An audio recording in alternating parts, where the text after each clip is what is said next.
Okay, finalists from last year's national championship game, Washington Huskies, come into Piscataway this Friday night. Will we be up to the task? Let's get to it.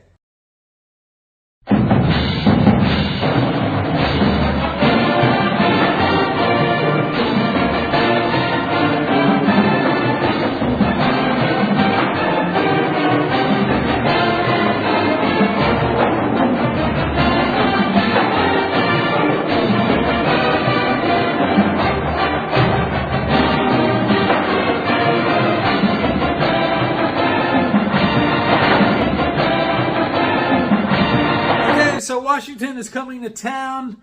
They were in town a few years ago, 2017, in a game that was kind of surprisingly close. Washington was ranked number 8 at the time. And who remembers, and certainly many of us have forgotten about this guy, Louisville transfer at quarterback Kyle Bowen played for Rutgers that night in a kind of a surprisingly tight game. 30-17, what I remember about that game is that early on, we were having success and we were aggressive and we were getting pressure on the quarterback. Jake Browning, whatever happened to him? He was, kind of talked about as an NFL prospect. But the return guy, Pettis, kind of broke open a close 7-3 game. I think we were actually leading in that game, 7-0.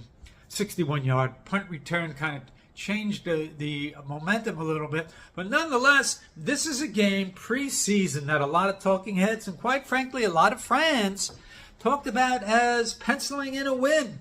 And this is one of the things that drives me crazy about fans sometimes, whether it be in the pros or in college, that they let initial impressions kind of determine where a team might be going without taking a little deeper look. Yes, Washington lost a lot of guys to the NFL, whatever it was, 8 guys, 9 guys. But their recruiting classes are always really good. They are a very talented team. They are, I don't want to say they're stacked, but they're pretty damn good. And Will Rogers is having himself a year. Coach Jed Fish from New Jersey, so he gets it. If you're looking at Will Rogers, you ready for this, Rutgers fans? Okay, they played Weber State, Cole Snyder, and Eastern Michigan. Yep, that's right. Washington State and Northwestern. Not a daunting schedule. Washington State, we know, beat them. And what was it, 24-19?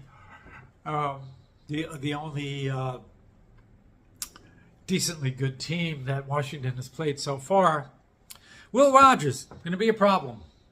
75.7% completions, 1,048 yards, 8 touchdowns, 0 interceptions, 178.8 rating. He doesn't turn the ball over. That being said, I kind of like our chances against traditional quarterbacks. We've talked about a bunch how athletic quarterbacks, backup quarterbacks, guys making plays off schedule kind of give us problems. I like our chances against traditional pocket passes. Well, Rogers is going to make some plays. There's not going to be any question about that. It's not like we're going to be able to shut him down. Washington's averaging about 27 points per game. Not daunting. I think we can keep pace with them offensively, and we'll get to how we need to do that in a minute. They do average almost 300 yards a game passing, 165 yards rushing. It hasn't translated into points, which kind of bodes well for us a little bit. We're kind of a bend but don't break kind of defense. Washington's defense has been very good. They're giving up an average of 10 points a game. Washington State, put up 24. Their passing game, struggled a little bit, even though they wound up having 250 yards, 40 yards, whatever it was passing. Northwestern, we know, not a great offense. The Northwestern, past few years, has liked to play some defense. They struggle mightily on offense, and who knows about, Weber State or even Eastern Michigan and Cole Snyder. So Washington, in their one true test, they lost the game.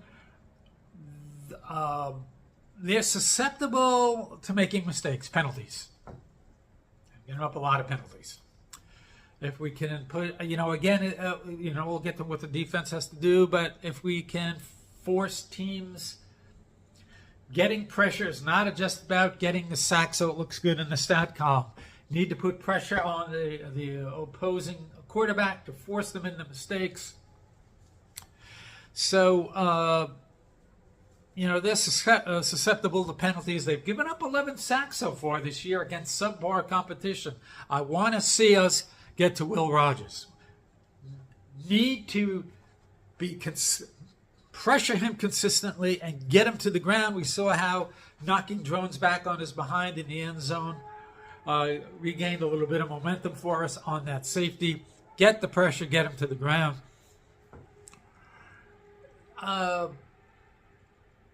Washington State's defense, as we said, is pretty good.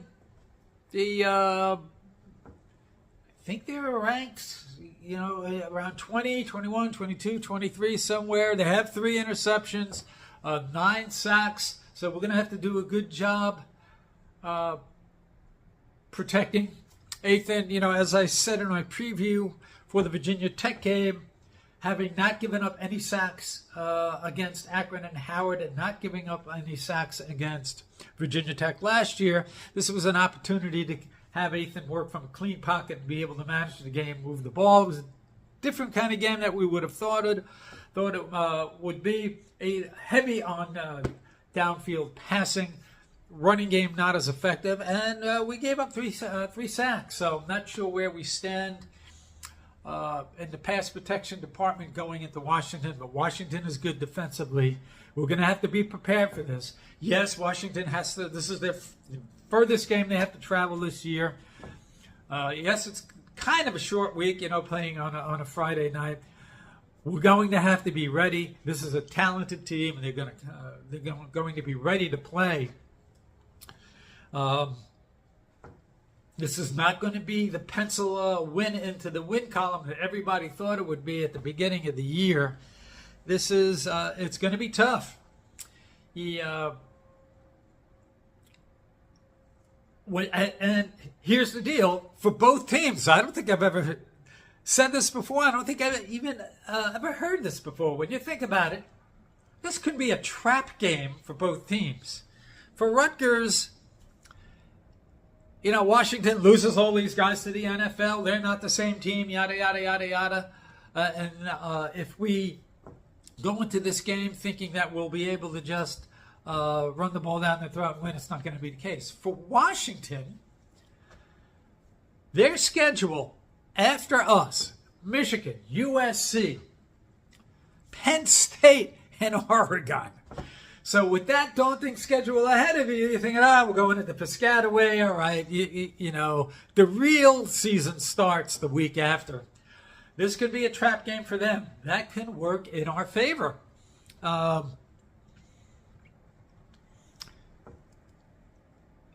we have to be able to execute. On short yardage downs, Washington is going to be ready. Don't be predictable with Kyle. Playing devil's advocate, if we could take a lot of what we had in the last game against Virginia Tech, where, yes, there were some issues with play calling and situational football, but take some of that aggressiveness in passing the ball, passing downfield. We saw a lot of those tight end drag routes. Getting our wide receivers, getting our playmakers involved in the offense, and taking some of that with our identity as a running game. Get Kyle back on track. Sam had a good game. Keep saying, let's work Jay-Sean Benjamin in there for a change of pace. If we're balanced, we continue to move the ball. This is a game we can win, and it could be like a 27-24 kind of game. That's what, and defensively, Will Rogers, as I said, is gonna make his plays. I think their running game is pretty decent, but it's something it doesn't worry me as much as Bayesian 210 did for Virginia Tech. Like the Jets, we're going to have to tighten that part of the defense, and if we can allow Will Rogers to make some passes, but in key moments we get enough pressure where he doesn't get that first down on third down, and we can force him into making a bad pass or get a couple turnovers. We have a good chance. If we win this game, I don't want to hear about how it's not the same Washington team. Oh, blah, blah, blah, blah, blah, blah, blah. This is a good team. Recapping the Big Ten from this past weekend, there's not a lot to glean out of the future for the Big Ten except for the one big game, USC versus Michigan, which Michigan pulls out 27-24 on the strength of old school Michigan kind of play. They had 290 yards rushing, 32 yards passing. Boy, you want to talk about being out of balance, but this may have to be how Michigan wins. 7 of 12 in the passing game. That's very Army-like, very Service Academy-like. But they did average almost 6.5 yards per carry. They held Moss to 5.5 yards per pass. So even though, Pac-12, USC, Lincoln Riley kind of offense would have winged the ball all over the place, they did a good job of managing the productivity of the passing game downfield. And when you have to pass the ball, like Moss had 51 pass attempts. If you're throwing the ball 51 times, unless you're like in the Big 12 from the 1990s, you're going to lose that game. So this was an interesting game for me, although it's a different Michigan team. The physicality of the Big Ten teams versus the wide open play of the former Pac-12 teams. What do we glean out of this game? Michigan, not the dominant team that they were last year, and USC and Pac-12 teams are kind of what you think they are. They want to run a wide open offense, but they might not have enough on defense and physicality to win consistently against the top half of the Big Ten. We will see. In this game, there wasn't a lot of significant games. Iowa, Minnesota, that was close early on. Minnesota's been playing better, and they were a little better than they might have thought going into this year. Some prognosticators had them doing well. After a close start, Iowa pulls away 31-14. Iowa's 3-1. Minnesota is 2-2. But, Iowa doing what Big Ten teams do. 262 yards rushing, 62 yards passing. This would have been, kind of matchup this year against Rutgers. It would have been interesting. Two teams that kind of play the same way, want to play the same way. And Greg Schiano has said how he's modeling Rutgers, or he looks at Iowa as a model for Rutgers' style of play. UCLA, LSU 34-17. Surprised UCLA didn't get beat worse. UCLA had 18, you heard that right, 18 yards rushing. They lost 47 yards on sacks, but nonetheless, you're not going to win Big Ten games with 18 yards rushing. Did have a decent passing game, 70 yards passing. LSU is kind of vulnerable in that regard, especially early in the year before they start to build up momentum. We match up well against UCLA. I think we can run against them. I think we could defend their passing game. And I also think we should be able to pass against them. Nussmeier for LSU, threw for 352 yards and 3 touchdowns. So I have faith we'll be able to move the sticks against UCLA. The rest of the games, not much to glean out of it. Maryland and Nova. Maryland beats Villanova 38-20.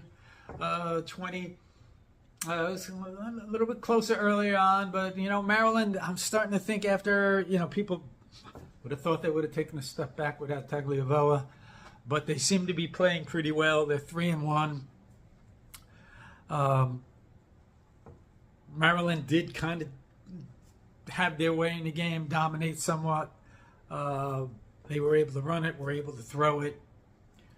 I'm starting to think more now than at the beginning of the year. This is going to be another matchup that we're kind of similar. We're kind of close in talent and how we play the game. So I'm waiting for Maryland to have that second half fade. If they do that, I'll feel better about that. If not, this is going to be a really good and interesting matchup. Cincinnati, Indiana continues to be an offensive juggernaut, 52-14 over Charlotte. Again, their competition hasn't been great. Who was it that they beat early on? Was it Kansas or Kansas State, who preseason was ranked and now are like falling out of the rankings? We don't play them this year, but it's going to be interesting to see how they progress. Are they going to be more like a Pac-12 team, the new Pac-12 teams, than a Big Ten team? We'll see. And not much to glean out of Ohio State. 49-14 win over Marshall. Another one that was kind of close early. Games to watch out for this weekend. There's going to be a couple matchups, including ours. That's going to kind of set the tone for the rest of the season. And number 9, Penn State, versus number 10, Illinois. This is going to be fascinating. I think it's going to be a close game. I still think, Penn State maybe pulls this one out on the strength of their defense. But if Illinois wins this or keeps it a close game and it's a last-minute kind of game, that game against Illinois, Rutgers playing Illinois at the end of the year, is going to be huge, potentially, and who would have thought that? Number 13, USC plays Wisconsin. Another kind of interesting matchup. The USC is not Alabama. I think Wisconsin provides a little better matchup. Will USC be able to throw the ball against Wisconsin? A little bit, but I think Wisconsin might have a better fight than you might think in this game. Another game that's kind of a rivalry game, but it's still, it shouldn't be that close a game, but it's going to be interesting to watch to see how far they have progressed. Ohio State versus Michigan State. Now, sometimes this game is pretty close, and Michigan State's been playing better this year. They have. They lost to Boston College, and I watched that game, 23-19. I think it was 23-19.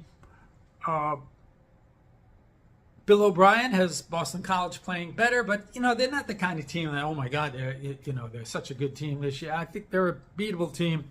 But Michigan State playing better, especially on defense, but they do make mistakes and turn the ball over on offense. I think they might have had 3 interceptions or 4 interceptions. So Aiden Childs might have a future, but we can pressure him into some mistakes, especially with our pass defense. They'll be better defensively. We had some high-scoring affairs that past couple years. I don't think that's going to be the case this year. So Ohio State versus Michigan State will be interesting. An underrated game, underappreciated game. Two programs kind of in a similar spot. Middling Big Ten teams. Who will emerge? And that's going to be Maryland versus undefeated Indiana. This is probably going to be a fascinating and a really good game to watch. Will Indiana be able to continue to have their offensive juggernaut against Maryland? Maryland, not too staunch defensively. They've had a good front four in the past. But we'll see how that game shapes out. I think both teams might be able to move the ball. And we'll see how that one fleshes out. That's going to be a fascinating game to watch. And then Nebraska versus Purdue. The only thing interesting about this game is to see if Nebraska bounces back from a loss against the Purdue team that's kind of, underperforming. People thought they might have been better. They had kind of a future. We'll see how that game goes. And then Oregon versus UCLA should not be a very close game. But you never know how these things go. Sometimes there's some surprises. There you have it, everybody. A preview of Rutgers and Virginia Tech and a Big Ten coming up this weekend. Everybody enjoy your week, and we will see you the next time.